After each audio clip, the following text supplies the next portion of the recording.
Welcome to this quick guide on mapping your WordPress categories to PushEngage segments. First, log into your WordPress dashboard and go to the PushEngage plugin. Navigate to Segments under the Subscribers tab. Here, you can view your existing segments or create new ones. To map a category, click Create to add a new segment. Name your segment to reflect the category you're targeting, like blogs for your blog updates. Now you can link the segment to a WordPress category. Select the category from the drop-down that corresponds to your segment. You can also link multiple categories with one segment. You have the ability to include patterns and enter the URL pattern apart from mapping categories.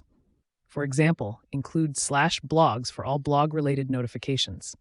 You can exclude any URLs that don't apply by adding them to exclude patterns. This ensures your segment is precise. Once you've set your patterns and category, click Create. Your new segment is now ready. You can use it to send targeted push notifications to subscribers interested in that specific category. That's it. You've successfully mapped your WordPress categories to PushEngage segments. Now you can send more relevant content to your audience, improving engagement and conversion rates.